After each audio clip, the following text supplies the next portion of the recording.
Welcome to this explainer video from R3. My name is David Millward and I'm a product manager at R3. I'm also joined by my colleague James McMahon, who's from R3's engineering division.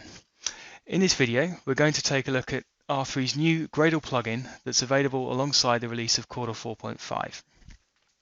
This plugin allows you to build a Docker image that incorporates your CorDapp and all its dependencies. The plugin is available on the Corda GitHub as shown. I'll now hand over to James so we can see the plugin in action. Thanks, David. I'm going to demo the Corda Docker image Gradle plugin using the auction CorDapp app, which is publicly available on our samples CorDapp Git repo. So first of all, please make sure that you reference our Corda plugins in your Gradle class path. So as seen here, specifically, just make sure you have the Corda formation in your class path. To use the Docker image plugin, please reference it in a new task. So I have built this task here, the build Docker file task. This requires two key parameters: the base image, which would be the base image of Corda that you use to mount your CorDapp into. For this example, I'm using the open source Corda Alpine Zulu Java 1.8 image. The images will vary based on version of Corda and JDK option.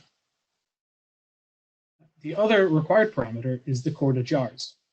This will differ for you based on your project setup, but this sample project that we're using has a traditional structure of a workflows jar, contracts jar, and then just a base jar.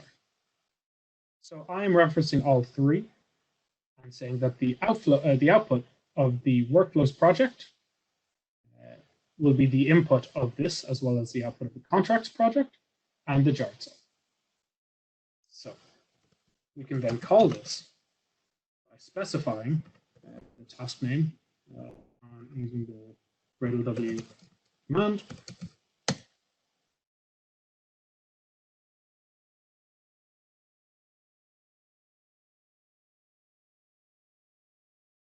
We can see from the logs, we've used our base image.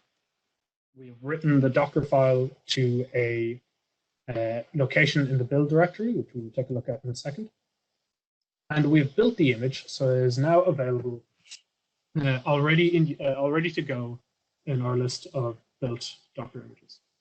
So to take a look at the build folder, there's this new directory called Docker.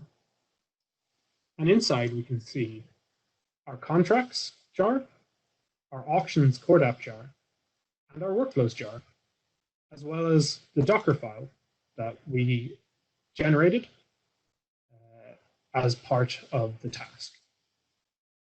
Now, it's important to note that in our build.gradle, we specify that our auctions CorDapp relies on two third-party CorDapps. And this is the Corda Finance contracts and the Corda Finance workflows. We've specified these as dependencies under our Corda, which means that when we call our task, that they will be put into our Docker folder as well, so that they will be bundled into our Docker image. Now, it is likely that you might want to give your Docker to override the auction CorDapp tag that's given. Obviously, the tag that's generated will be dependent on variables that are in the project build.gradle. But it's completely, we also give the option of an additional parameter. It's optional called Docker image tag. You can specify the repo that you want to tag it for, the image name and the version, and if we rebuild, we can see that we have tagged it using the given tag.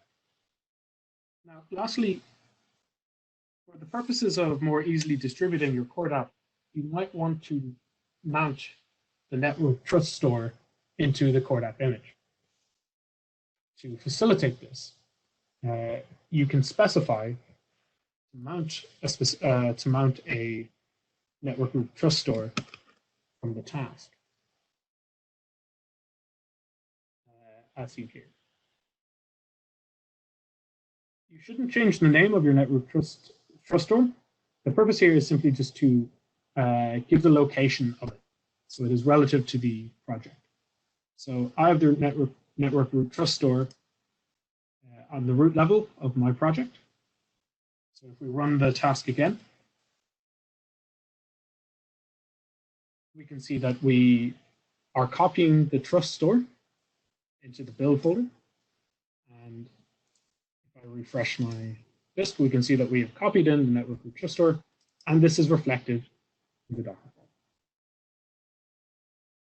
That's all I have to say for the moment on the Docker image Gradle task. Thank you very much. Great, thanks James for that demonstration.